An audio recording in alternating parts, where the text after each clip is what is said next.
donde vamos a abarcar especialmente fundamentos de anatomía básica para el entrenamiento. Entonces, para los que no me conozcan, me presento con ustedes. Mi nombre es Jesús Alvarado, soy fisioterapeuta, powerlifting coach y docente en Escuela de Entrenadores. Tengo trayectoria como atleta, como competidor en powerlifting y también llevando a atletas a su preparación tanto en powerlifting como en culturismo, especialmente culturismo natural. Entonces, vamos a abarcar lo que es el contenido que vamos a ver el día de hoy, iniciando con fundamentos de la anatomía, viendo partes principales de los sistemas del cuerpo, especialmente dando énfasis a lo que es el sistema musculoesquelético, fundamentos del aparato locomotor, sistema cardiovascular y respiratorio, aplicación práctica al entrenamiento y las conclusiones. Entonces, vamos a dar inicio, muchachos. La importancia de la anatomía. Dentro del entrenamiento sabemos que, como una ciencia más, siempre es muy importante mantenernos en constante actualización, porque algo que caracteriza a la ciencia es que justamente se encuentra en ese constante cambio, en esa constante evolución. Entonces, lo que posiblemente aprendí hace 20 años, 10 años, muy probablemente pierda vigencia. Entonces, esa es una de las características que van a determinar lo que es el cambio evolutivo de la ciencia del entrenamiento.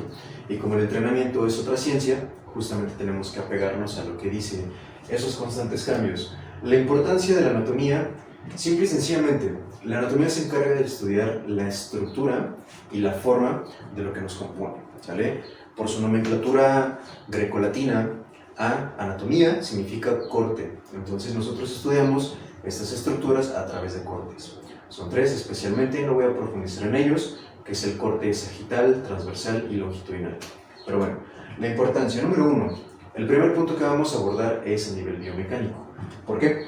Porque como bien sabemos, la técnica de los ejercicios es sumamente importante. Poder ejecutar correctamente un cierto ejercicio, un cierto levantamiento, nos puede garantizar muchos beneficios adicionales en contra de simplemente no hacerlo bien.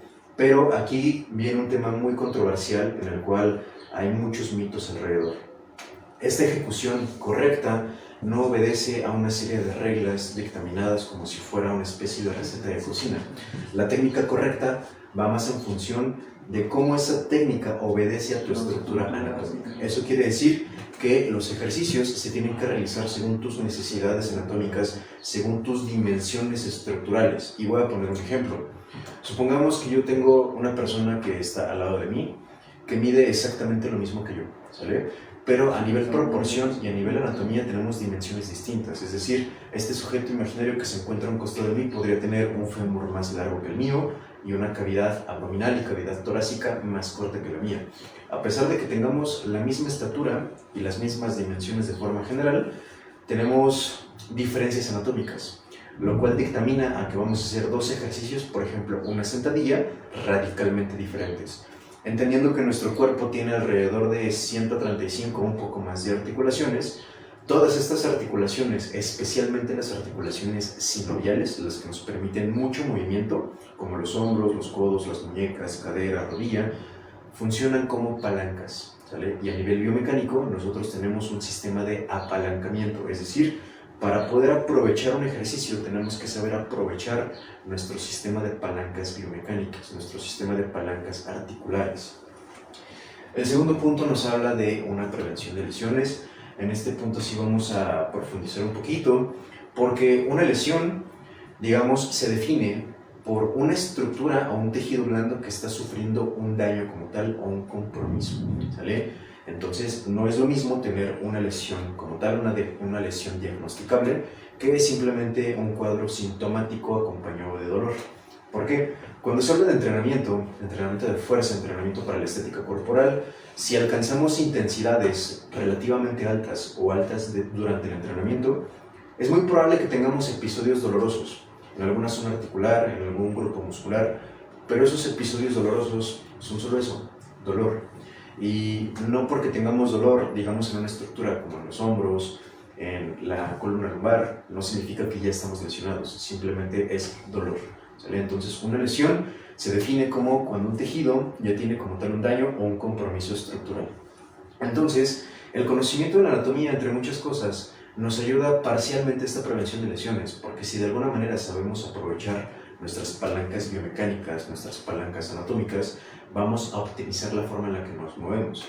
Entonces toda esa configuración biomecánica, configuración articular, es cuando le vamos a sacar esta ventaja biomecánica al momento de ejecutar un cierto ejercicio con una cierta carga. El tercer punto nos habla de la selección de ejercicios. Ahora, la selección de ejercicios es un tema bastante amplio. ¿Por qué? Porque hay muchas formas de poder clasificar estos ejercicios en función de los beneficios que nos pueden otorgar. Por ejemplo, a primera instancia tenemos a los ejercicios que clasificamos por cantidad de movimiento, es decir, ejercicios tanto multiarticulares como uniarticulares. También tenemos ejercicios que van a guiar al patrón de movimiento, eso quiere decir que hay ejercicios que son empujes y movimientos que son tracciones. Pero también hay una clasificación de ejercicios que nos habla de grupos musculares. Estos grupos musculares eventualmente van a determinar el énfasis que va a recibir un cierto músculo o un cierto grupo muscular al momento de ejecutar un cierto ejercicio. Entonces, justamente cuando nosotros dividimos un programa de entrenamiento y estos ejercicios los clasificamos por grupo muscular, puede tener cierta utilidad en ciertos contextos, pero en ciertos contextos no. ¿Por qué? Vamos a poner un ejemplo. El cuerpo tiene alrededor, ahorita lo vamos a ver un poquito más adelante, tiene alrededor de 650 músculos, más o menos. Entonces, estos 650 músculos van a tener ciertas características que los van a identificar como lo que son origen, inserción, función, inervación y acción. Entonces, estas características, especialmente las primeras dos, como origen e inserción, hacen referencia del punto donde inicia un músculo y el punto donde termina un músculo.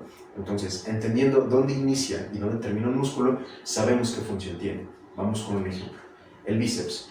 El bíceps origina en la cavidad supraelioidal de la escápula y se inserta en la tuberosidad del radio. Eso quiere decir que internamente va del hombro al codo.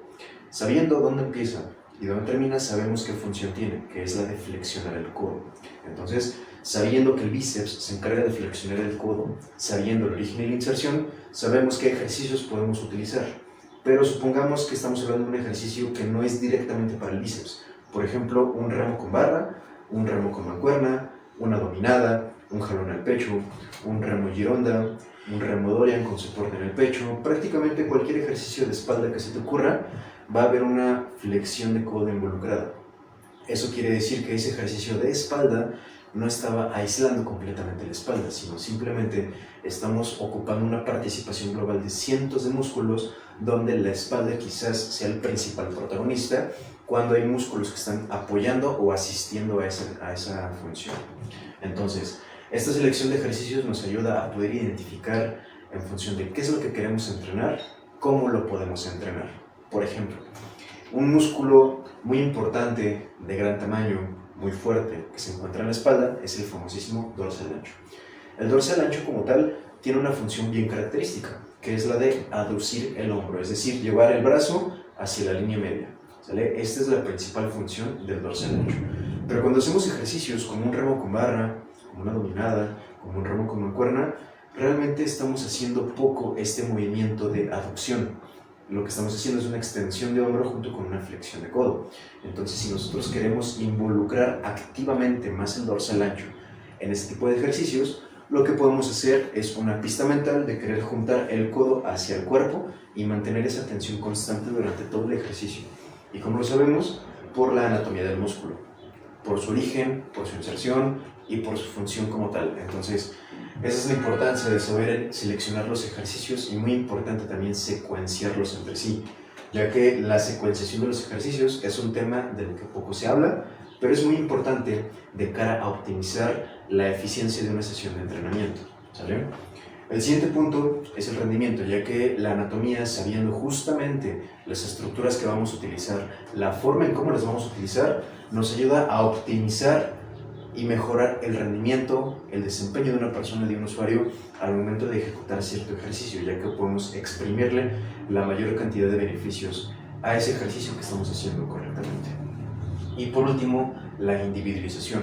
Como lo mencionamos en el primer punto de la biomecánica, es muy importante tener en cuenta y siempre estar abiertos que un ejercicio no es una receta de cocina, que tenemos que, por ejemplo, separar los pies a cierta distancia, hacer una rotación externa de las puntas en ciertos grados, inclinar el tronco X cantidad de grados. realmente dogmatizar la técnica de un ejercicio como si fuese una receta de cocina no va a ser lo más adecuado. ¿Por qué? Porque a pesar de tener características globales similares, puede haber dimensiones corporales distintas. Y eso es de lo que se encarga uno de los principios más importantes del entrenamiento, que es el principio de individualización, ¿vale? Que nos dice que tenemos que tratar cada ente de forma individual. Vamos con la siguiente diapositiva, donde vamos a dar un repaso anatómico de todo el aparato locomotor, empezando por el sistema musculoesquelético. Entonces, vamos a empezar a hablar del sistema muscular, también conocido como sistema musculoesquelético. Este sistema es uno de los más importantes y de los más complejos que tiene el cuerpo, porque tiene un sinfín de funciones, quizás unas un poco más conocidas que otras, unas un poco menos conocidas, pero todas igual de importantes, porque es esencial entender que, digamos por así decirlo, no hay un sistema prioritario en todo el cuerpo, ya que todos van a funcionar en sinergia, todos tienen una correlación muy estrecha unos con los otros. Por ejemplo, la relación que tiene el sistema muscular con el sistema cardiorrespiratorio, con el sistema óseo, con el aparato locomotor, con el sistema linfático, es muy estrecha, y a su vez con el sistema nervioso central. Entonces, de alguna manera, lo vamos a ver un poquito más adelante, no es que diga que haya sistemas más importantes que otros, pero ahorita que hablamos o que hablaremos del sistema cardiovascular, vamos a ver esos matices y esa escala de grises. Iniciamos con estructura del sistema muscular. Y por estructura vamos a hablar desde lo más pequeño hasta lo más grande. En este sentido, las células de tu tejido muscular, que se les van a denominar miocitos. La nomenclatura cito hace referencia a célula. Por ejemplo, condrocito, hepatocito, eritrocito. Claramente puede haber ciertas excepciones. Por ejemplo, una neurona, por así decirlo, no lleva el sufijo como tal, la connotación grecolatina, pero cuando veamos esta palabra, este sufijo de cito hace referencia a célula. Entonces, el miocito, también conocido como fibra muscular, es la unidad celular anatómicamente funcional del músculo. Y especialmente si hablamos del músculo estriado, ahorita vamos a ver los diferentes tipos de músculos que podemos tener. Entonces, como dice aquí en la diapositiva, es una célula especializada del tejido muscular. A la diferencia de las células madre, que se pueden especializar en distintos grupos celulares, el miocito es una célula madura como tal. Una de las características que lo hace muy importante, a diferencia de cualquier otra célula de tu cuerpo, es que de hecho no hay otra célula que tenga esta misma característica, es que son células que se les denomina células multinucleadas, o también se les conoce como células polimorfonucleadas. ¿Qué significa eso de multinucleadas? Bueno, haciendo un breve repaso de clases de biología, vamos a imaginar que aquí tenemos una célula como tal.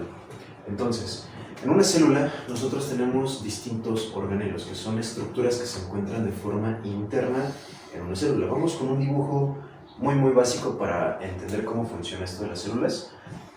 Entendiendo que esto es una célula animal en términos muy generales, las células van a compartir ciertas características entre sí. A primera instancia tenemos lo que se le denomina la pared celular, o también conocida como membrana.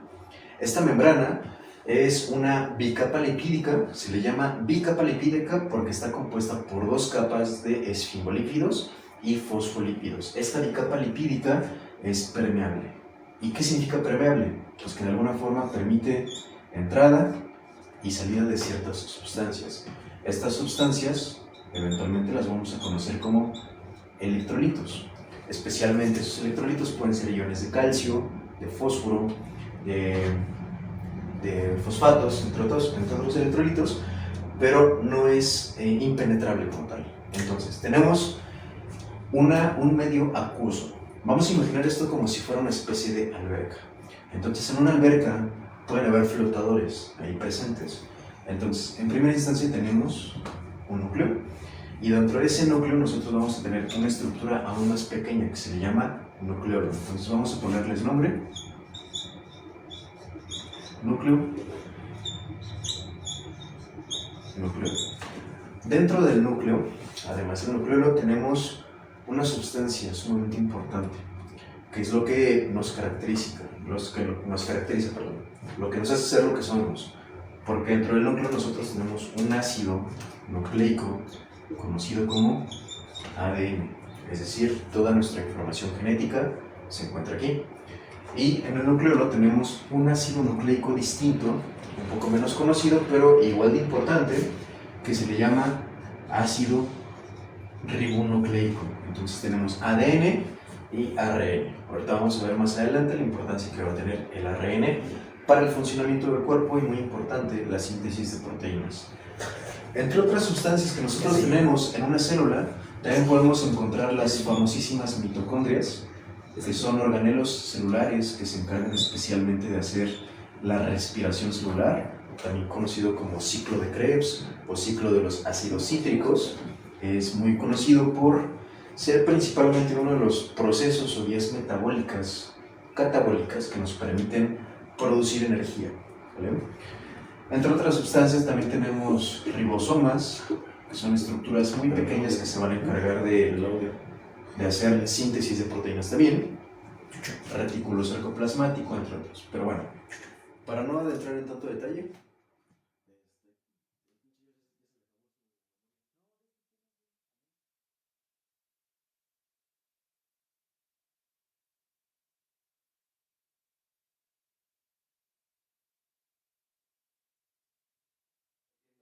estábamos en que, ya para no entrar en tanta profundidad en este tema, este medio acuoso que nosotros identificamos aquí, imaginémoslo como una alberca, se le llama citoplasma. Recuerda, la nomenclatura cito hace referencia a célula y plasma a líquido. Entonces aquí tenemos citoplasma, que es el agua, muy diferente al citosol, que el citosol es la estructura interna, como la microarquitectura de esta alberca. El agua es el citoplasma. ¿A qué me refería con que las células musculares, en este caso las fibras musculares o miocitos, están multinucleadas? Pues muy sencillo, en lugar de tener un núcleo, tienen capacidad de almacenar varios núcleos, más de uno. Y esto es algo bien curioso porque no se presenta esta característica en otros tipos celulares. Eso significa que al haber mayor cantidad de núcleos, hay mayor cantidad de nucleolos. Y al haber mayor cantidad de nucleolos, hay mayor cantidad de ARN. Y al haber mayor cantidad de ARN, hay una mayor posibilidad de aumentar la síntesis de proteínas. Esta es una explicación fisiológica del por cual podemos hipertrofiar los músculos. Más adelantito vamos a profundizar en lo que es justamente el tema de la hipertrofia y síntesis proteica, pero volvemos. Entonces, dejando de lado un poquito el dibujo de la célula, la fibra muscular es nuestro principal componente anatómico funcional del músculo, en este caso del músculo estriado. Pero también tenemos estructuras que van de menor a mayor tamaño. Tenemos como tal la fibra muscular, de la cual encontramos también los filamentos. Y los filamentos especialmente nosotros los podemos identificar como filamentos de proteínas contráctiles, es decir, las estructuras pequeñas que hacen que las fibras se acerquen entre sí para poder ejecutar una contracción muscular.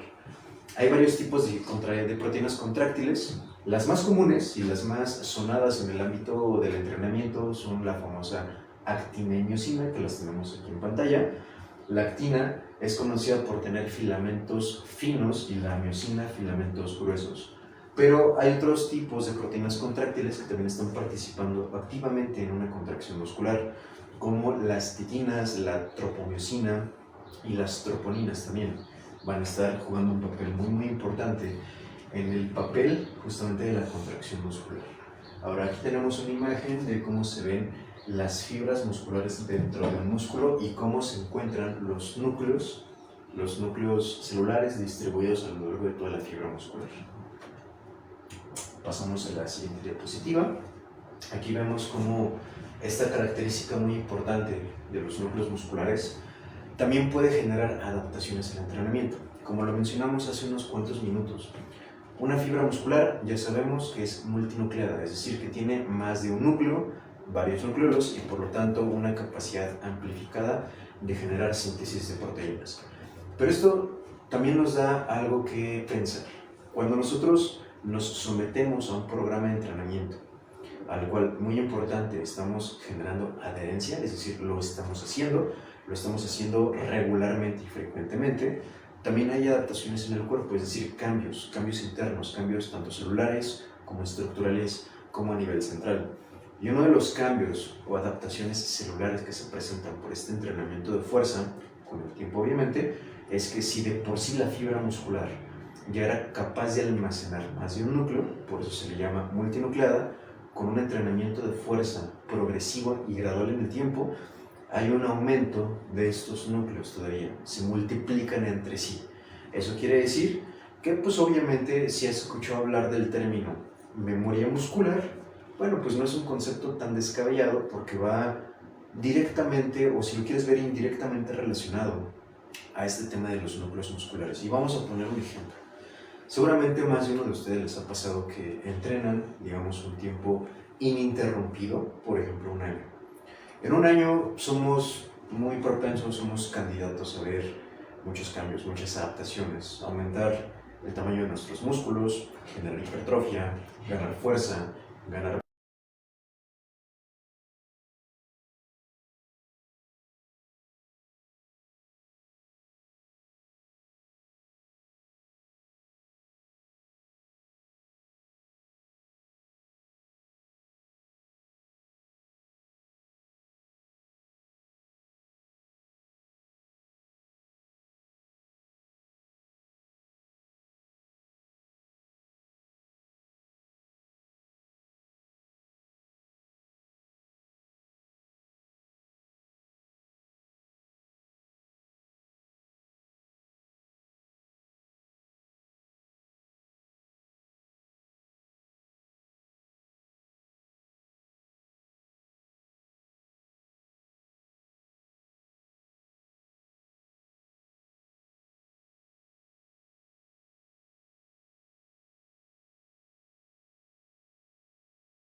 viaja a través de un nervio periférico y llega a justamente una placa motora.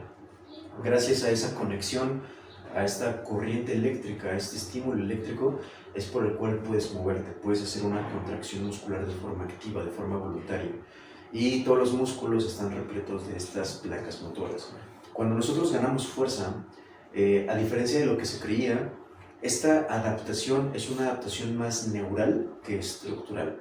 Neural, ¿por qué? Porque cuando te vuelves fuerte, no es directamente que tus músculos se hayan vuelto fuertes, sino que tu sistema nervioso central es más eficiente al momento de llevar una señal eléctrica a un botón sináptico, ya que ese botón sináptico, vamos a poner un ejemplo, si antes de las adaptaciones era capaz de reclutar, por ejemplo, 10 fibras musculares, cuando ganas fuerza, ese botón sináptico es capaz de reclutar 15 o 20 fibras musculares. Es decir, las adaptaciones quizás no se den tanto estructurales, pero sí se pueden dar a nivel neural.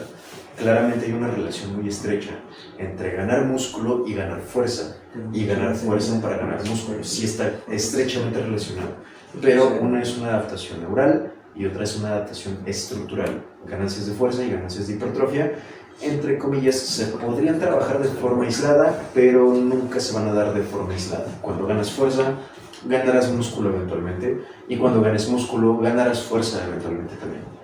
Entonces, el músculo esquelético es este que conocemos, típico pectoral mayor, glúteo mayor, dorsal ancho, bíceps, tríceps, cuádriceps en todas sus porciones. Ese es el músculo esquelético, recuerda, el que mueves a voluntad, en el cual tenemos miocitos y células polinucleadas, a diferencia del músculo liso.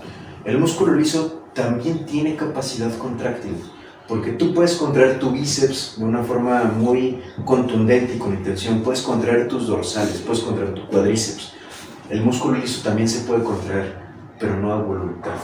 ¿Por qué? Porque el músculo liso, en términos de ubicación, se encuentra en otro lado, se encuentra en las paredes internas de tus órganos, y te voy a poner algunos ejemplos. El esófago es un ejemplo del músculo liso. ¿Por qué? Porque cuando tú tragas un alimento, este eventualmente se tiene que deglutir, y se deglute porque en sí hay contracciones musculares coordinadas que se dan eventualmente para que el alimento baje. Otro ejemplo donde se encuentra el músculo liso es en tus intestinos. Si alguna vez has sentido que te gruñe el estómago, pues más allá de eso es la peristalsis. Es este movimiento intestinal que se da por estas contracciones del músculo liso que se da en nuestro aparato gastrointestinal. Otro ejemplo, y uno de los más importantes, es en tus vasos sanguíneos, en tus venas y en tus arterias, ya que están recubiertas por una pared de músculo liso que se tiene que contraer. Es una contracción, si lo quieres ver de esta forma, mínima, pero también necesaria para que tu sangre circule. Sí, yo sé que de alguna forma el corazón es el que se encarga de bombear la sangre, y este bombeo se da gracias a una contracción contundente del músculo cardíaco que se llama pericardio en una fase que se llama sístole. Sí, el corazón actúa como una bomba, pero esta sangre no podría viajar y distribuirse a todo tu cuerpo si en tus vasos sanguíneos no hubiera músculo liso que permite esa contracción. Ahora, por otro lado tenemos al músculo cardíaco, que como te imaginarás es un músculo especializado que se encuentra especialmente en el corazón, que para muchas personas puede ser uno de los órganos más importantes del cuerpo humano, uno de los sistemas más importantes. Vamos a ver esta analogía. Supongamos hipotéticamente que existiera un sujeto imaginario que no existe aquí al lado de mí, que tuviera una muerte cerebral. Si tuviera una muerte cerebral, el corazón sigue latiendo, ¿estás de acuerdo? Pero si el corazón se detiene todo. Entonces, es una de las causas por las cuales el corazón es considerado uno de los órganos, y junto con el sistema cardiovascular, uno de los más importantes del cuerpo. El sistema cardíaco, ahorita lo vamos a ver más adelante y con más profundidad, pero tiene ciertas características que lo distinguen de cualquier órgano de tu cuerpo. Pero bueno, vamos a pasar con el siguiente punto, que es la estabilidad. El músculo, especialmente hablando de tu músculo esquelético, volviendo al punto principal, este músculo que tú puedes mover a voluntad, que puedes contraer a voluntad, es nuestro principal sistema de amortiguación dinámico, ¿sale? Tal vez tú no lo notes, pero tu masa muscular se sacrificaría para salvar tu vida. Y te voy a poner ciertos ejemplos. Imaginando que existiera un choque automovilístico donde vienen 4 pasajeros en un auto, bueno, se ha demostrado que los pasajeros que tienen mayor cantidad de masa muscular son los que son menos propensos a desencadenar lesiones de gravedad. ¿Por qué? Porque al momento de haber un impacto contundente, un traumatismo, una caída, la masa muscular se contrae de forma activa y de forma sistémica para proteger tus articulaciones. Entonces, si les ha pasado que han sufrido alguna caída, algún choque automovilístico, quizás no tan grave, es probable que al día siguiente amanezcan súper adoloridos como si hubieran entrenado. ¿Por qué? Porque toda tu masa muscular hace una contracción sistémica, general. Esa contracción protege tus articulaciones. Eventualmente pasa algo muy similar si lo correlacionamos con la propiocepción. Ahorita vemos qué es la propiocepción. Cuando estás caminando por la calle, no ves un bache y de repente se te tuerce el tobillo, ¿no? Si hay suficiente masa muscular y suficiente propiocepción, es poco probable que esa torcedura pase a mayores, es decir, que te esguinces de segundo grado o de tercer grado, o peor aún, que se rompan algunos o más ligamentos, ¿no? Ya que el tejido muscular es nuestro principal sistema de amortiguación dinámica. Por otro lado, tono muscular es una nomenclatura, un concepto muy mal empleado, sobre todo en el mundo del entrenamiento. ¿Por qué? Porque ¿cuántas veces no he escuchado que hay personas que se meten al gimnasio con fines estéticos, de estética corporal, y lo que buscan es tonificar, entre comillas? ¿Sabes qué es que quiero tonificar? Quiero ganar tono. Bueno, a primera instancia, si eres una persona sana, si eres un adulto sano, ya tienes tono, ya existe ese tono muscular y no lo puedes modificar. Entrenes o no entrenes, seas sedentario, seas muy activo, el tono muscular no va a sufrir muchos cambios a lo largo de tu vida. Repito, si es que eres una persona sana. Porque el tono muscular primero vamos a ver qué es, para saber que realmente ya lo tenemos y no podemos aumentarlo. El tono muscular se define como esta contracción mínima y necesaria que necesitan tus músculos para mantener la forma que tienen. Y en consecuencia, si los músculos mantienen la forma que tienen, tú puedes mantener una postura. Así estés de pie, estés sentado relajado, tú vas a tener una postura. Entonces, esa tensión mínima muscular, incluso se pueden medir en milivoltios. El tejido contráctil ya tiene ese mínimo impulso eléctrico. Si no lo tuviéramos, si nosotros no tuviéramos tono muscular, nuestros músculos tienen una característica que se llama viscoelasticidad. Esta viscoelasticidad es, digamos, una característica compartida. ¿Por qué? Porque es una característica tanto de sólidos como de líquidos al mismo tiempo. Bueno, pues en este caso el músculo la tiene y se le llama histeresis o viscoelasticidad. Si tú no tuvieras tono muscular, tus músculos parecerían un helado que está a punto de derretirse.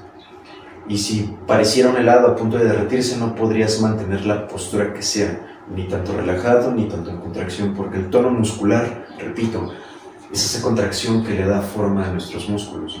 ¿Y quién se encarga de que nosotros tengamos tono muscular? Esta estructura pequeñita que nosotros tenemos debajo del cerebro, que se llama cerebelo. El cerebelo es el principal protagonista y regulador del tono muscular. Claramente tiene otras funciones. Entre otras funciones correlacionadas con el deporte, el cerebelo nos ayuda al aprendizaje de movimientos nuevos, nos ayuda a justamente diferenciar nuestro cuerpo en espacio-tiempo. Muy importante, el tono muscular.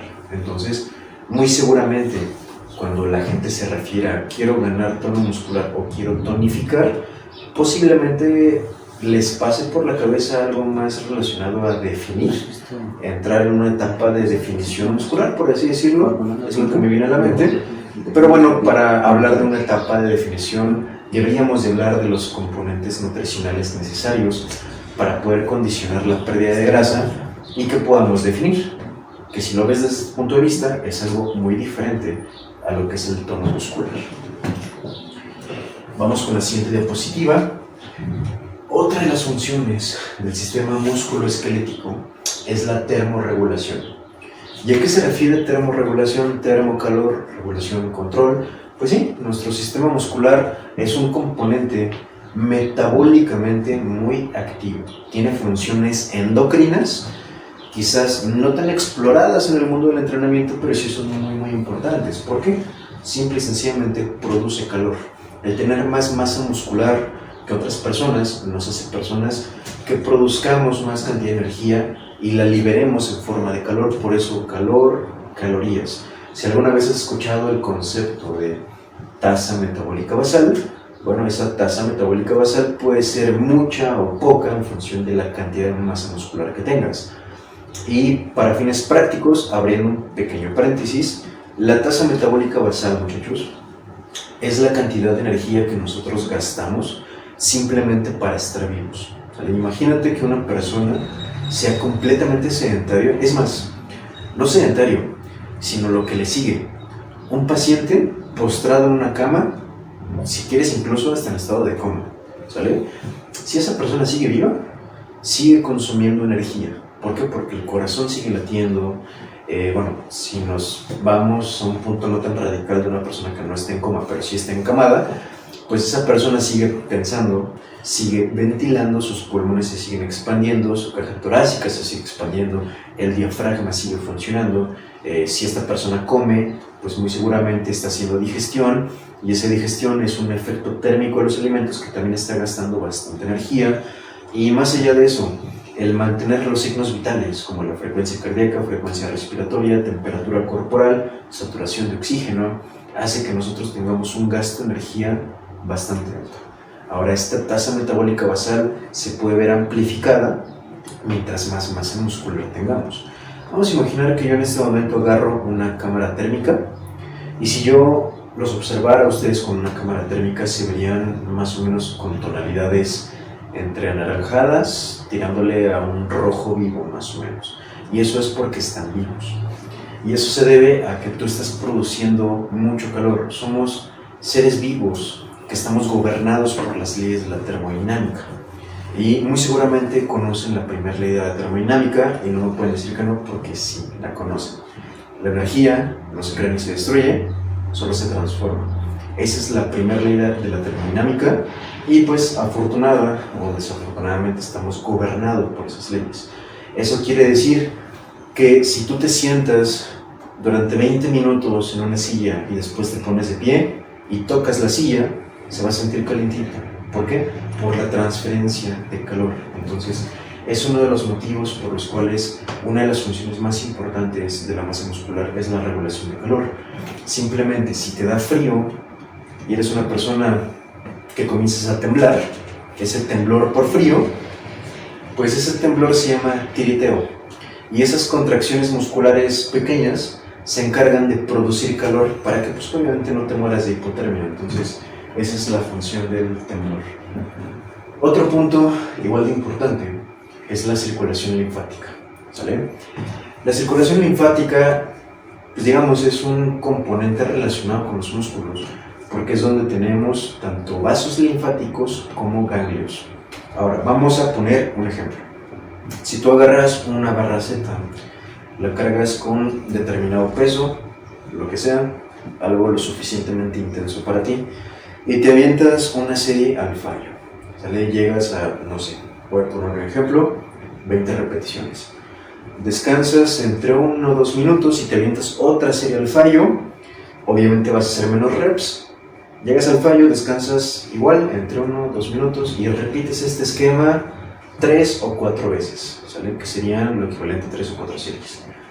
Una vez que tú termines de este protocolo, ¿cómo sentirías los bíceps? Bueno, lo más común, lo más normal del mundo, es que sientas esta sensación de congestión, que aumenta de tamaño, que se restringe un poco el rango de movimiento, sientes caliente, entre otras cosas. Pero lo más importante es el famoso bombeo, algunas personas le llaman el pump, o la congestión. Bueno, esa sensación, si la has sentido, te habrás dado cuenta que no es permanente, ya que esa sensación se puede liberar alrededor de, ¿qué te gusta? 15, 20 minutos. Bueno, eso se debe a que tú tienes un sistema linfático. ¿Por qué? Porque lo que está sucediendo en ese proceso de congestión muscular no es más que se le llama extravasación de líquidos. ¿Qué es eso? ¿Qué es eso de extravasación? Bueno, tus vasos sanguíneos, así como las células que vimos hace rato, también son permeables, es decir, permiten entrada y salida, en este caso, de plasma. ¿Y qué es el plasma? El plasma es el componente acuoso de la sangre, porque hay que recordar, ahorita lo vamos a ver más adelante, que la sangre no es un líquido, la sangre es un tejido que contiene líquido en sí. Entonces, cuando tú haces una serie al fallo, bueno, 2, 3, 4 series al fallo y sientes esa congestión, bueno, es prácticamente la incapacidad que tuvieron tus vasos sanguíneos para retener cantidades tan altas de sangre. Entonces, como los vasos sanguíneos no tienen esa capacidad de retención, empieza a haber fuga, pero no fuga de sangre, no te estás desangrando internamente, es fuga de agua, en este caso, el plasma proveniente de tu sangre. Pero eventualmente el sistema linfático, vamos a verlo como el barrendero del cuerpo. ¿Por qué? Porque llega y detecta que hay, en este caso, un líquido que no debería de estar ahí.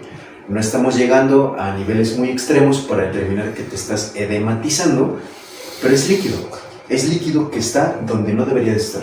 Entonces, al ser, entre comillas, el barrendero del cuerpo, va, detecta y se lleva ese líquido hacia los ganglios linfáticos. Y en promedio, depende de cada persona, ese proceso puede tardar de 15 a 20 minutos. Por eso, y por esta sencilla razón, el bombeo muscular que tú sientes después de entrenar no es permanente, ¿sale? Algunas personas puede tardar hasta 30 minutos, pero te repito, esa variabilidad depende de muchos factores.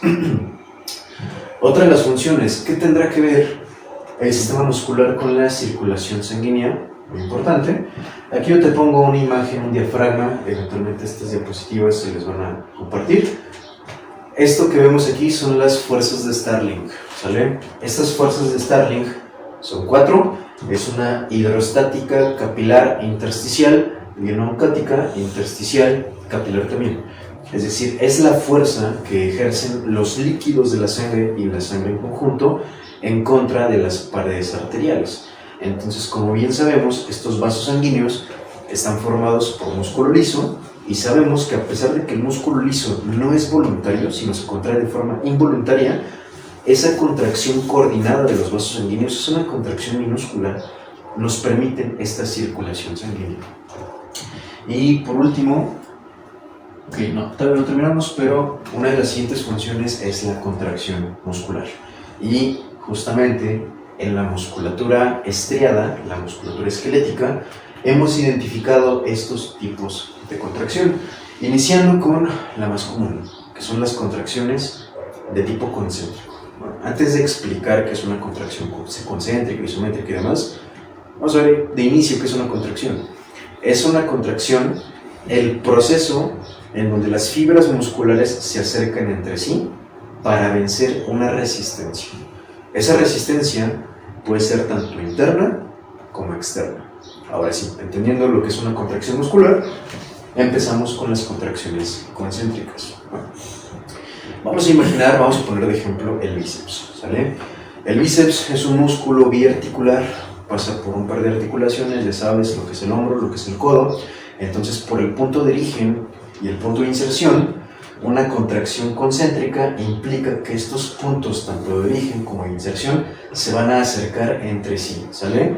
Entonces, esto sería una contracción de tipo concéntrico. Vamos a imaginar que este plumón o este marcador es una mancuerna. Entonces, cuando el punto de origen e inserción se acercan, es concéntrico. Ahora, cuando estos puntos de origen e inserción se alejan, es una contracción de tipo excéntrico, ¿vale? En términos generales, si lo correlacionamos con el entrenamiento, lo podemos ver como la fase positiva igual a la concéntrica y la fase negativa igual a la excéntrica. Ahora, hay un punto medio donde vemos una contracción de tipo isométrico, suponiendo que aquí tengo una barra o un par de mancuernas y yo levanto la carga y mantengo esta posición una determinada cantidad de tiempo. Podrían ser 15, 20, 30 segundos, pero si yo sostengo esta carga, sigo venciendo una resistencia, pero no hay un cambio visible en la longitud de las fibras, no hay una contracción, no hay una fase ni positiva ni negativa hasta que termina la isometría. Esto sería una contracción isométrica.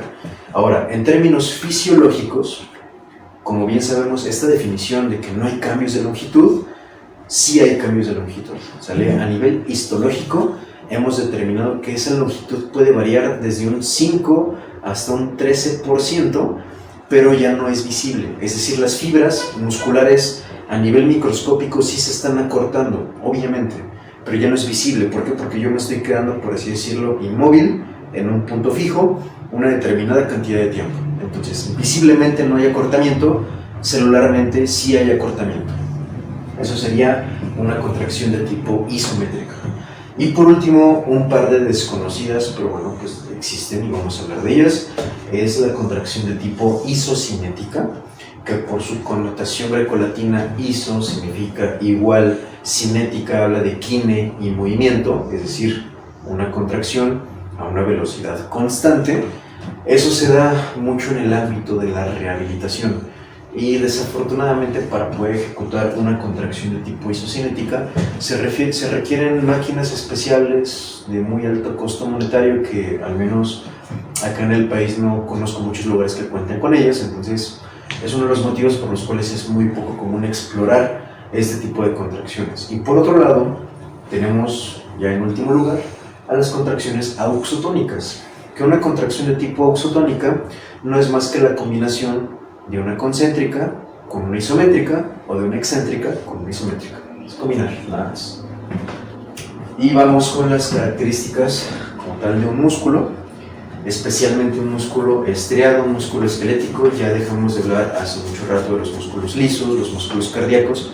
Vamos a profundizar con ellos un poco más adelante, pero tiene estas características, empezando por el origen. Ya hablé hace un par de minutos de lo que es el origen, pero no lo conceptualizamos. Origen es el punto donde inicia, el punto donde nace un músculo. La inserción es el punto donde llega o el punto donde termina un músculo. Por otro lado, la inervación. Eso igual, no quiero profundizar tanto en ese tema, ya que me metería en materia de sistema nervioso central, pero la inervación hace referencia a todas las funciones que tiene un músculo, tanto de movimiento, producción de fuerza y sensibilidad, que están gobernados por un nervio periférico. Por ejemplo, en el bíceps, yo muevo el bíceps, yo contraigo el bíceps porque la señal eléctrica que viaja del cerebro llega hasta acá, ¿sale? Y llega hasta acá por un botón sináptico, porque aquí tengo un nervio periférico que se desprende del plexo braquial, ¿sale? Entonces, ese nervio que le está dando el estímulo que llegó desde acá es su inervación. La irrigación hace referencia directamente a la arteria, principalmente la arteria, que se encarga de darle oxígeno, se encarga de darle nutrientes, se encarga de darle circulación. Hay que recordar que si nosotros vemos, por ejemplo, aquí una imagen de cómo se ve un músculo, los músculos lucen más o menos con esta tonalidad. Son rojos, por así decirlo. Y son rojos porque tienen cantidades excesivas de sangre. Entonces, esa coloración rojiza que tiene la sangre se debe a una proteína llamada hemoglobina. Y la hemoglobina es una proteína transportadora de oxígeno. Entonces, siempre que haya sangre, siempre que llegue una arteria, va a ser un tejido oxigenado, un tejido vivo. Y por último, la función, es decir, ok, ya sé dónde empieza, dónde termina, quién le da la información eléctrica y quién le da los nutrientes. Eso ya lo sabemos. Ahora, ¿qué hace? Ese músculo, ¿qué está haciendo? ¿Qué movimiento produce cuando se contrae? Vamos con los ejemplos.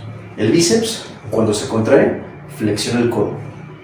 El tríceps, cuando se contrae, extiende el codo.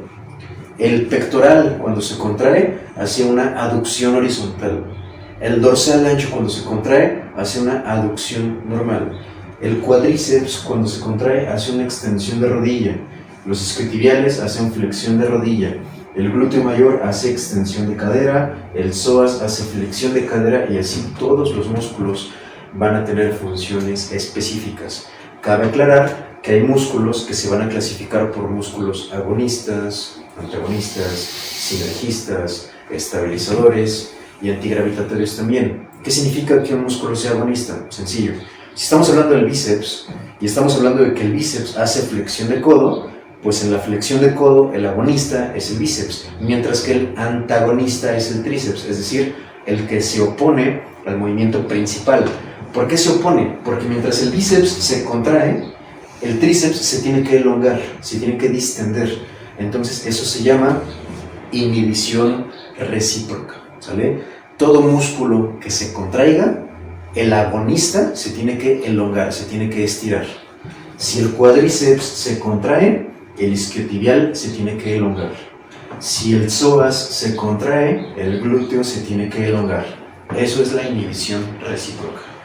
Entonces, hablando justamente de esta clasificación, ya sabemos cuál es el agonista, cuál es el antagonista.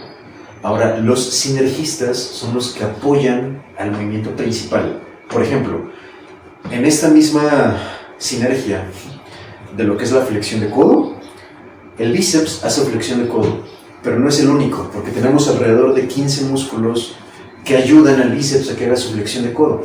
Tenemos al coracobraquial, al braquial anterior, al pronador redondo, entre otros músculos que se encargan de ayudarle al bíceps a hacer esta flexión. Entonces, esos son los músculos sinergistas.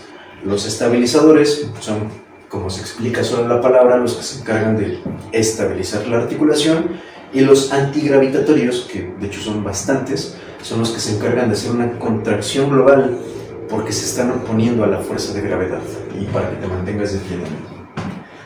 Ahora, aquí vemos las imágenes de cómo se ve un músculo estriado, un músculo liso, un músculo cardíaco, y seguramente se preguntarán por qué si estamos hablando de músculos, por qué pongo un hueso en esta diapositiva. Si no estábamos hablando de músculos, hay que recordar que la relación del sistema muscular y el sistema óseo es demasiado estrecha.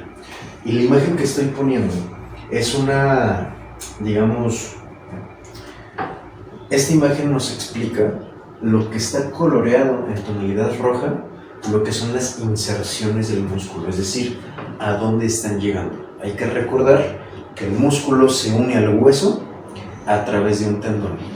Entonces, esto que está coloreado rojo son las inserciones musculares.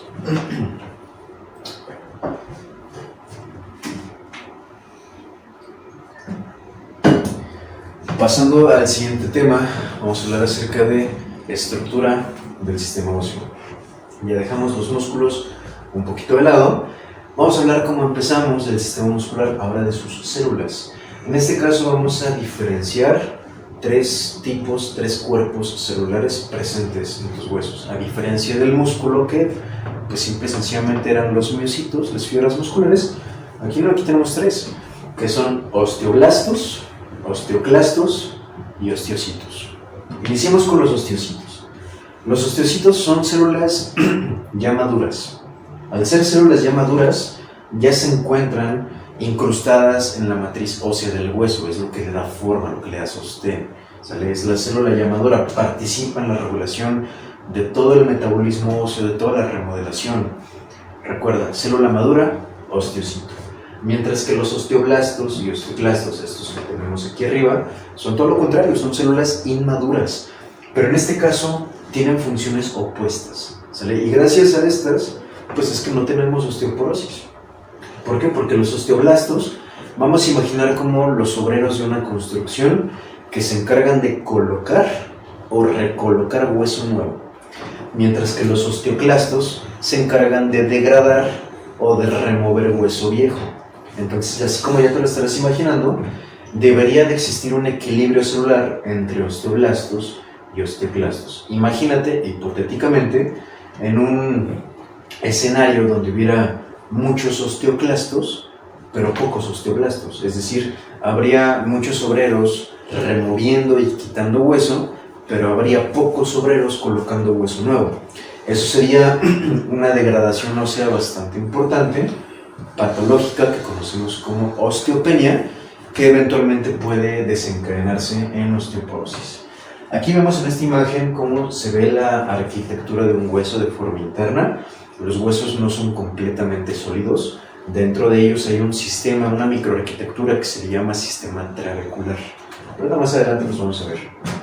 Pero es lo que básicamente nos da la densidad. O sea, los huesos, recuerda, no es que se vuelvan fuertes como tal, porque el hueso no tiene capacidad contráctil, el hueso no se contrae, no hace contracciones como el músculo, pero el hueso gana densidad, y mientras más densidad tenga, técnicamente es un hueso más fuerte, pero no porque haya contracciones sistémicas, contracciones óseas, es por su densidad. Entonces, funciones, número 1, soporte y protección. ¿Cómo de que soporte y protección? Tu cráneo protege tu cerebro, tu esternón protege tu corazón, tus costillas protegen tus pulmones, tu pelvis protege órganos internos como vejiga, intestinos, estómago, entre otras. Los huesos largos protegen médula ósea, almacén de minerales. Esto es muy importante, ya que el hueso actúa como un almacén dinámico, especialmente de calcio y fósforo, ¿sale? Tenemos una regulación endocrina muy importante gracias a esta función. Siguiente punto, eritropoiesis. ¿Qué es eso de la eritropoiesis? Vamos a explicarlo de forma muy sencilla. ¿Y por qué pongo un riñón? O sea, ¿qué tiene que ver el riñón con los huesos, no? Mira, un eritrocito, para tener un poco de contexto, es la célula, entre comillas, más importante de la sangre. Entonces, un eritrocito tiene un promedio de vida que puede variar más o menos en promedio 135 días. Quiero que te lo imagines, un eritrocito vive 135 días. Eso quiere decir que a lo largo de toda tu vida hay un recambio constante de eritrocitos. Es decir, la sangre con la que naces no va a ser la misma con la que mueres. Eventualmente va a haber un cambio constante a lo largo de toda tu vida. Pero, ¿de dónde saldrá la sangre nueva? Bueno, el riñón es un órgano, de hecho el único órgano capaz de producir una hormona que se llama eritropoyetina. Y digo órgano, ¿por qué? Porque las hormonas son producidas por glándulas y el riñón, repito, es un órgano. Entonces el riñón que produce la eritropoyetina, esta es una hormona que se encarga de iniciar el proceso de eritropoiesis. ¿Qué es eso? La producción de células sanguíneas nuevas. Entonces, esto es la señal, la señalización, digamos el llamado, pero la eritropoiesis da lugar en los huesos largos. Huesos largos como fémur, húmero, costillas, esternón, pelvis también. La pelvis no es un hueso largo, pero también encontramos en vértebras médula ósea, ¿sale? Entonces, justamente la eritropoiesis está relacionada con la médula ósea. Siguiente punto, ya para terminar del sistema óseo, pasar con tejidos blandos. Vemos, aquí te pongo una imagen que es la ley de Wolff. Bien. El hueso tiene varias capas en sí. La capa más externa es una capa muy dura, muy resistente. Algunas personas le denominan una capa de blindaje, porque es la que recibe todos los impactos a primera instancia. Y por impactos no me refiero directamente a golpes. Sí, un golpe es un impacto, pero el hecho de caminar es impacto, ¿sale? Entonces, la principal estructura que recibe ese impacto, como caminar, subir escaleras, correr, hacer pesas o simplemente caerte, eso lo recibe la capa más externa que se llama periustio. Después de esa capa externa, tenemos una segunda capa también muy resistente que se llama hueso compacto. O sea, el hueso compacto también funciona como una capa protectora.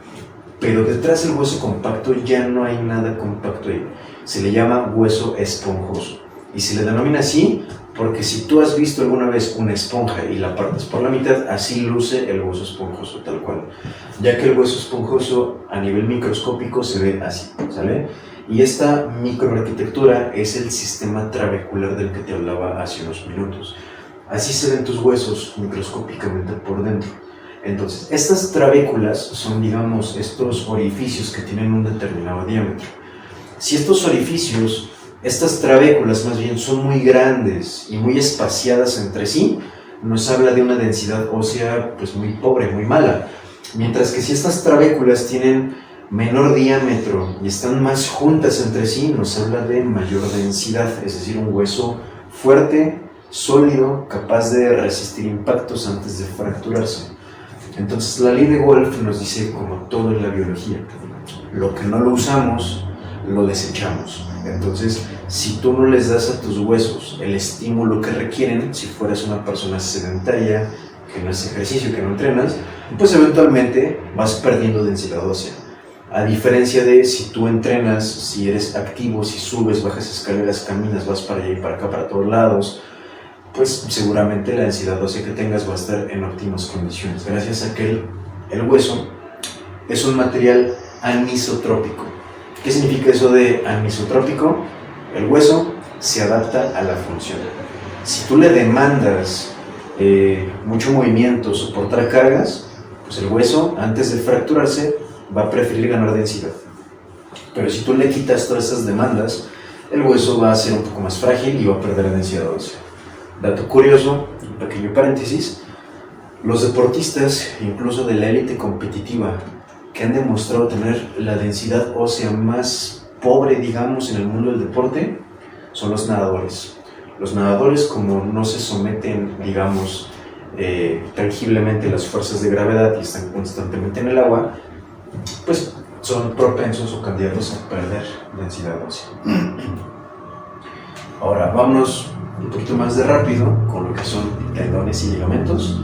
Ahora, estas son las funciones más globales, más importantes de los tendones.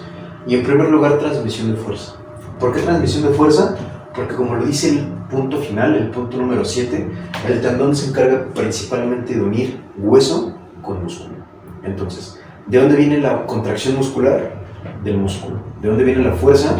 Del músculo, derivada de una función cerebral. Pero toda esa fuerza, como el músculo está unido al hueso a través de un tendón, se va a transmitir al hueso directamente. Entonces el hueso, aunque no se contraiga, va a recibir toda esa energía, aumentando su densidad. Nos dan estabilidad y soporte, nos permiten movimiento y coordinación, nos permite absorber impactos, mantener la estructura muscular y transmisión de información sensorial, también conocida como propiocepción.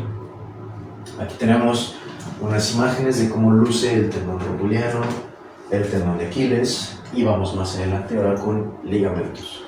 Los ligamentos, muchachos, a diferencia de los tendones, el ligamento se encarga principalmente de generar estabilidad articular. ¿Por qué?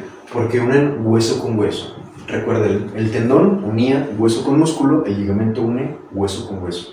Venlo más o menos así como si fuera una especie de una máquina Smith para tu cuerpo. Es lo que te permite guiar el movimiento, te permite que no haya luxaciones, que no haya pérdida de congruencia articular, que no se te zafie una articulación, porque están uniendo huesos como tal. Entonces son un principal receptor de toda la información propioceptiva, es una de sus funciones principales.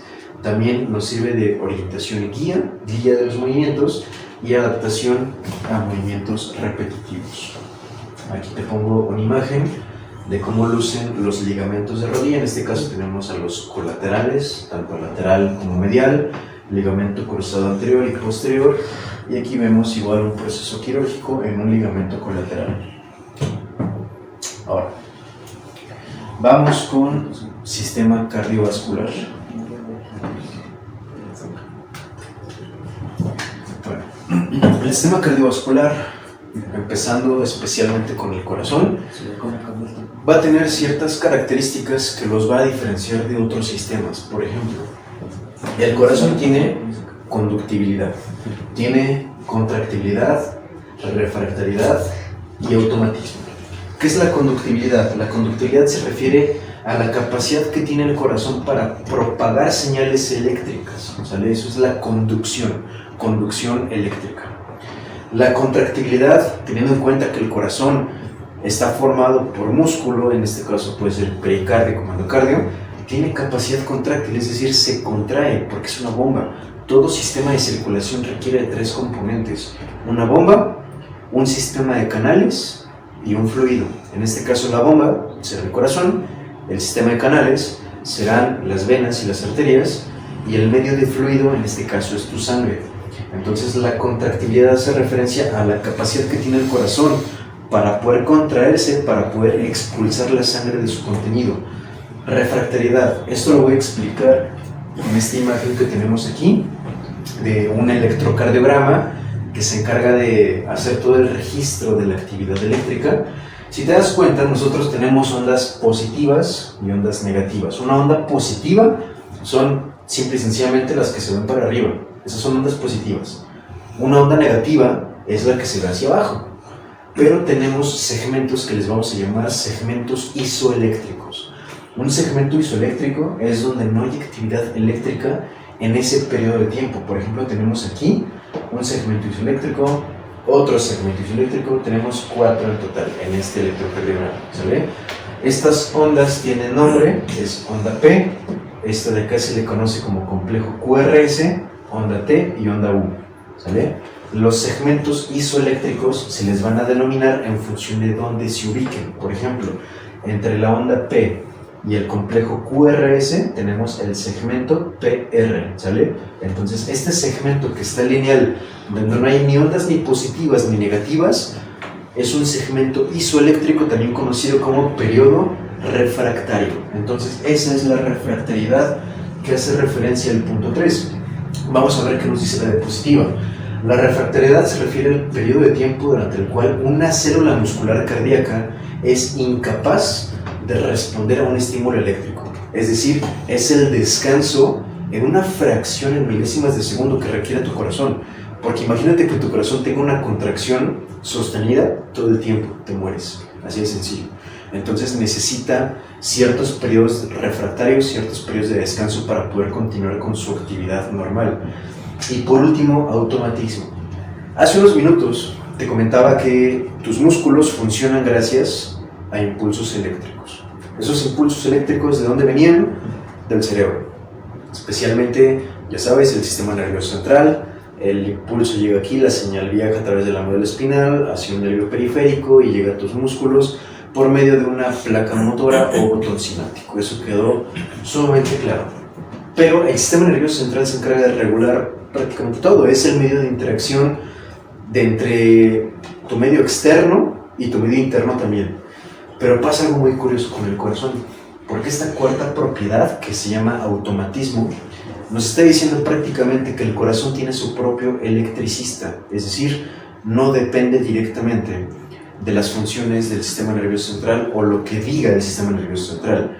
Claramente, el sistema nervioso central puede alterar su funcionamiento, pero no lo gobierna, ni lo regula, ni es el principal comandante en este caso.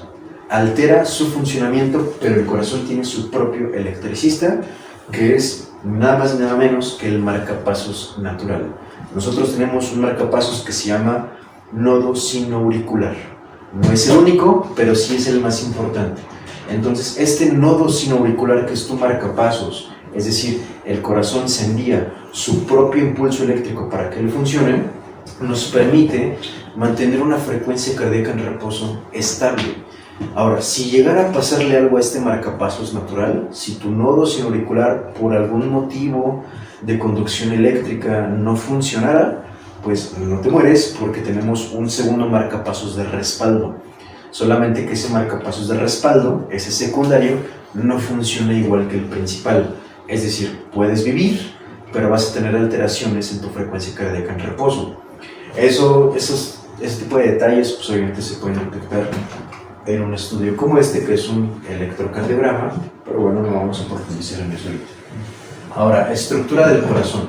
Muchachos, el corazón va a tener tanto un tamaño como un peso variable. Para que te des una idea, en términos muy generales, tu corazón debería de tener en promedio el tamaño de tu puño. Si tú cierras tu puño, aproximadamente ese podría ser el tamaño mejor proyectado de lo que tienes en el corazón. Pero obviamente, tanto el tamaño como el peso pueden variar en función de ciertas características. Por ejemplo, una persona que mida 2 metros 10 es muy probable que tenga un corazón más grande que el mío, ¿sale? Una persona que pese 120 kilos, independientemente de cuánto mida, también es muy probable que tenga un corazón más grande que el mío.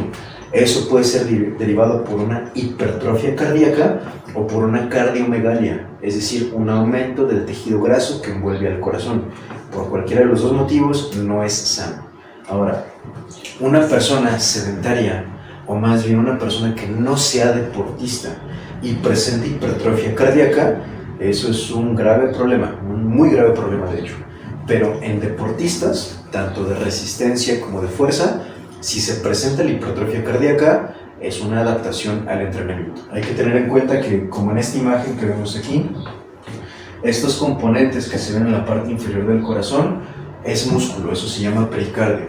Y tenemos este par de cavidades que se encuentran en el inferior que se llaman ventrículos. Bueno, de estos ventrículos tenemos un ventrículo izquierdo y un ventrículo derecho.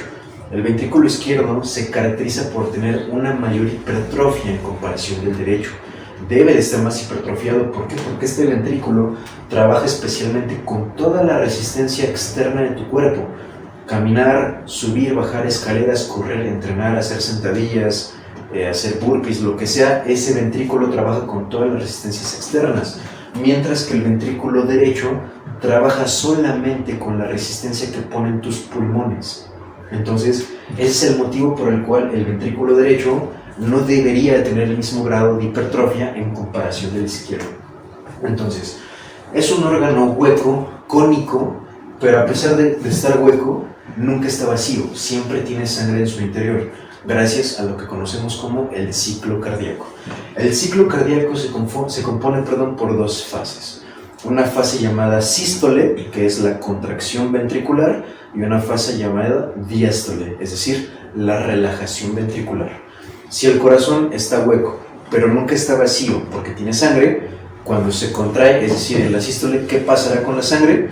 Pues se expulsa del corazón para viajar a través de todo tu cuerpo, porque tú requieres sangre hasta en el último rincón de tu cuerpo, desde el cerebro hasta la punta del dedo gordo de tu pie. Tú necesitas sangre en todos tus tejidos, y de eso se encarga la sístole. Se le llama eyección ventricular o expulsión sanguínea. Pero cuando se contrae, tú sabes que el periodo refractario, este que vimos aquí, el corazón necesita relajarse de nuevo. Entonces, en esa relajación se vuelve a llenar de sangre, ¿sale? Porque la sangre viaja a través de las arterias, oxigenando todos tus tejidos, pero vuelve a través de las venas, a lo que le llamamos retorno venoso, para volver a oxigenar esa sangre. Hay que recordar, en términos muy generales, una arteria es más roja, digamos un tono más vivo, porque tiene una cantidad muy importante de hemoglobina, es decir, sangre con oxígeno, y las venas, en algunas infografías médicas, por ejemplo aquí, las venas se ponen de color azul, no porque sean azules como tal, es más bien como un rojo más denso, pero porque no tienen tanta hemoglobina. Esa hemoglobina es la que le da esta coloración rojiza a tu sangre, entonces las venas transportan sangre sin oxígeno, ¿sale? Entonces, el órgano, este corazón, como es un órgano hueco, en su interior tiene 4 cavidades, también conocidas como cámaras cardíacas o cavidades cardíacas. 2 superiores, las que tenemos aquí, conocidas como aurículas, y 2 inferiores, conocidas como ventrículos. También tiene un sistema de válvulas, que las válvulas permiten que la sangre no regrese a donde no tiene que regresar, perdón. Ese sistema de válvulas lo podemos ver más específicamente aquí. Tenemos la válvula tricúspide, tenemos también esta válvula mitral y la válvula de la aorta, que son, su principal función como tal, como te comentaba, es que permite que la sangre no regrese donde no tiene que regresar. Es decir, la sangre llega por la vena cava superior, se almacena en la aurícula derecha, a través de la válvula tricúspide viaja al ventrículo derecho, a través de la válvula del tronco pulmonar viaja hacia la arteria izquierda, ¿sale? Regresa por las venas pulmonares a aurícula izquierda y se va a este arco que se le conoce como arco aórtico o bifurcación carotidia. Esto es muy importante porque aquí se desprenden, como lo podemos ver en pantalla, 3 de las arterias más importantes de todo tu cuerpo, que es la arteria brachiocefálica, la arteria carotidia y la subclavia, ¿sale? Y ahí se desprenden. Ahora, hace unos minutos mencionábamos acerca de la hipertrofia cardíaca, porque si bien sabemos el corazón está hecho de músculo, pues también se puede hipertrofiar, algo que sería, digamos, un grave problema en personas sedentarias o poco activas o simplemente que no hagan ejercicio, pero en deportistas es algo sumamente común. Pero a grandes rasgos hay 2 tipos de hipertrofia, ¿vale? Se les conoce como hipertrofia cardíaca excéntrica e hipertrofia cardíaca concéntrica, ¿sale? La hipertrofia cardíaca excéntrica hace referencia a que el pericardio crece hacia afuera, es decir, el tamaño de las cavidades o de las cámaras internas no se va a modificar, ya que van a seguir almacenando la misma cantidad de sangre, mientras que en la hipertrofia de tipo concéntrico el endocardio crece hacia adentro, como lo podemos ver en la pantalla, reduciendo la capacidad de almacenamiento sanguíneo de las cámaras o de las cavidades. Y esto pues obviamente puede tener diferentes adaptaciones, diferentes consecuencias. ¿En qué deportistas se va a dar cada una? La hipertrofia de tipo excéntrica Se da en deportistas de resistencia como corredores, maratonistas, ciclistas, ya sabes, deportes donde predomina la capacidad aeróbica. Y la hipertrofia de tipo concéntrica se va a dar en deportistas donde predomina la producción de fuerza, por ejemplo, principalmente el culturismo, el powerlifting, el strongman, el levantamiento de pesas, la halterofilia, entre otros. Ahora, funciones del corazón. Número 1, permite que la actividad eléctrica se lleve a sí mismo este estímulo, ya que es una función automática. Nos permite mantener un ritmo cardíaco constante, que, abriendo un pequeño paréntesis, nuestra frecuencia cardíaca en reposo para un adulto sano debería estar de entre 60 a 100 latidos por minuto, ¿sale? En promedio. Pero ojo, dije un adulto sano, no dije una mujer embarazada, no dije un adolescente en crecimiento, no dije un bebé, no dije un adulto de la tercera edad. Porque según la condición fisiológica, la frecuencia cardíaca puede tener ciertos cambios un poco más robustos o un poco más sutiles, pero esta frecuencia cardíaca en un adulto sano, ya sabes, más o menos el promedio está de entre 60 a 100 latidos por minuto. Si nosotros superamos los 100 latidos por minuto en reposo, eso se le denomina taquicardia, pero cuando estamos por debajo de los 60 latidos por minuto, eso se le denomina bradicardia. Ahora, estos dos conceptos nos van a servir para la dosificación del ejercicio cardiovascular, del famosísimo cardio. Pero antes de hablar de la dosificación hay que resaltar que el entrenamiento cardiovascular es sumamente importante. No para fines estéticos, porque está bien documentado a nivel evidencia científica que el entrenamiento cardiovascular por sí solo no inicia los procesos de pérdida de grasa o de oxidación de ácidos grasos. Entonces ya sabes que hacer cardio en ayunas 1 hora no te va a ayudar a perder grasa a menos que no te encuentres en un déficit calórico, pero el entrenamiento de fuerza es sumamente importante para la manutención de tu salud cardiovascular, la salud del corazón como tal. Entonces, pues no es algo que debemos dejar de lado. Para eso tenemos un par de conceptos muy relacionados entre sí. A primera instancia vemos lo que es el volumen sistólico. Lo voy a explicar de una forma muy sencilla. Ya sabemos que en la fase o el ciclo cardíaco tenemos un par de fases, la contracción y la relajación. En la contracción, también conocida como sístole, es cuando el corazón se contrae para expulsar su contenido. Entonces, el volumen sistólico es la cantidad de sangre que el corazón es capaz de expulsar en un latido, ¿sale? Pero ten en cuenta que tu corazón no late una vez durante el día, late muchas veces. Entonces, esta cantidad de sangre puede variar. Varía en función del tamaño del corazón, de la cantidad del músculo del corazón, del tamaño, el peso de la persona, el género, la actividad, el deporte, puede variar. Pero en promedio, esa cantidad de sangre que tu corazón expulsa en un latido está en promedio de entre 70 a 80 mililitros. Claramente hay registros de personas muy altas, muy corpulentas, que pueden llegar a tener un volumen sistólico de 100 mililitros, pero hay que tener en cuenta que ese dato varía de persona a persona. Y por otro lado tenemos el gasto cardíaco, que el gasto cardíaco también es la cantidad que expulsa tu corazón, pero no en un latido, sino en un minuto. Entonces, como ya te imaginarás, tú tienes una frecuencia cardíaca en reposo, ¿sale? Vamos a poner, por ejemplo, 60 latidos por minuto. Para nosotros poder conocer el gasto cardíaco, hay una fórmula muy sencilla para poder identificar lo que es volumen sistólico por frecuencia cardíaca. Y ahí tenemos lo que es el gasto cardíaco. En promedio, tu corazón tiene un gasto cardíaco en reposo de entre 4 a 6 litros, ¿sale?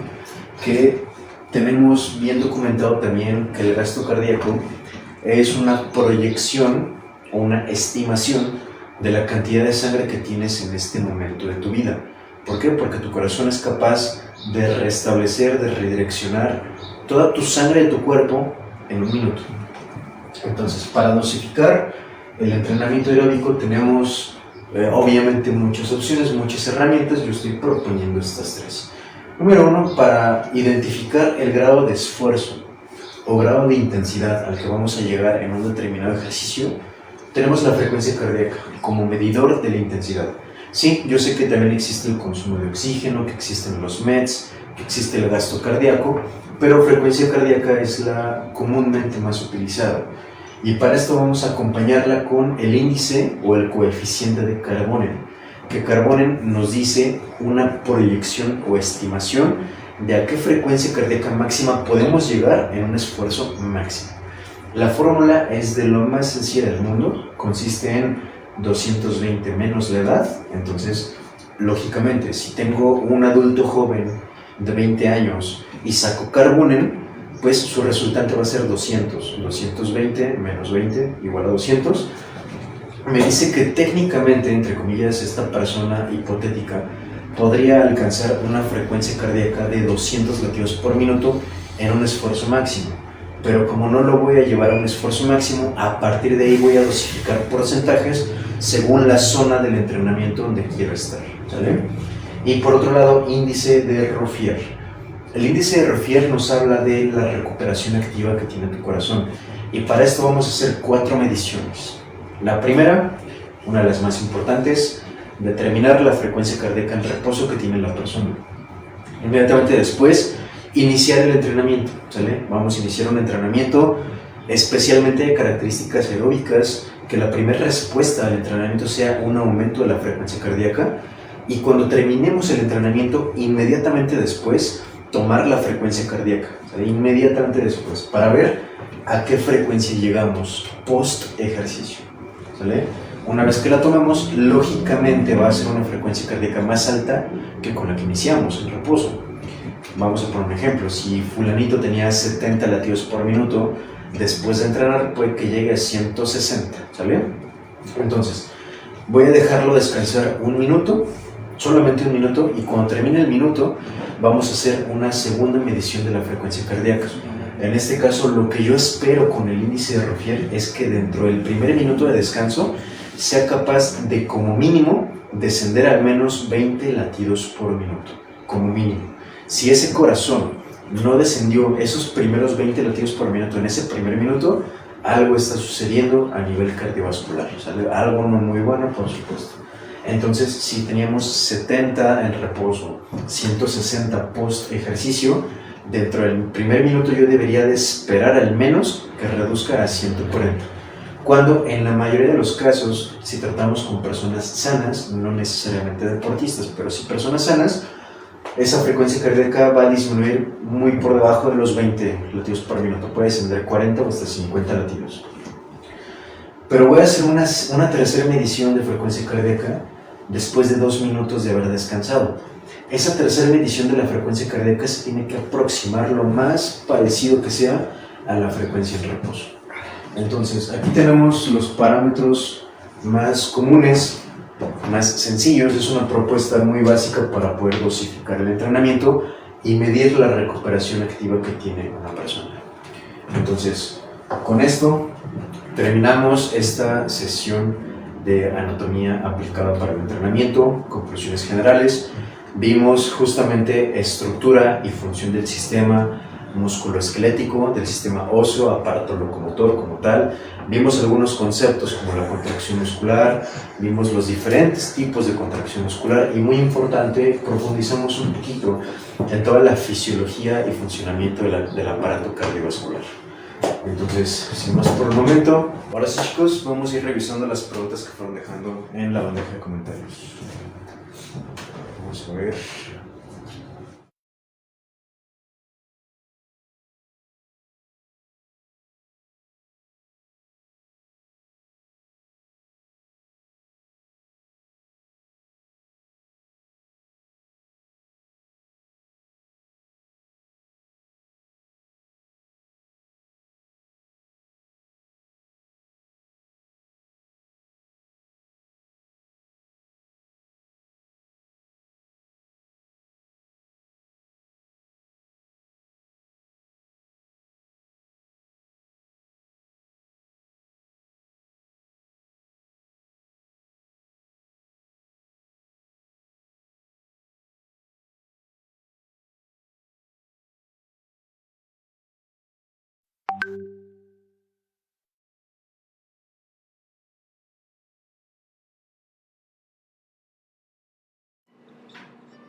Bye.